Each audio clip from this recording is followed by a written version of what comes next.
So, hello, good day. May nagtanong sa atin, no, na isa nating kasamahan kung ano raw ba yung mga atmosphere layers. So, ngayon sa video na to, ipapakita ko sa inyo yung iba't ibang layers na yan para magkaroon kayo ng idea. Ang atmosphere kasi natin ay merong mga distinctive layers yan na define natin na meron ding iba't ibang temperature habang tumataas ng height.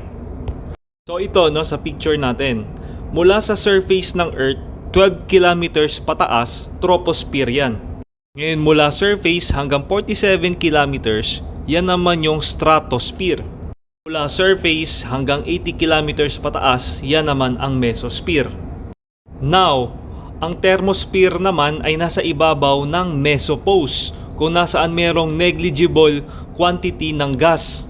Huwag din natin kakalimutan yung ionosphere, kung saan yung mga gases dito ay na-ionize ng solar radiation na nakakaapekto sa propagation of radio waves. So nag-i-exist ito from 60 kilometers upwards.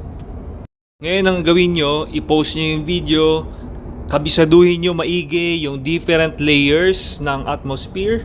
Tandaan nyo yung mga boundary nila, tropopause, stratopause, and mesopause. Para sa examination ninyo, magiging madali dahil nakabisado nyo na.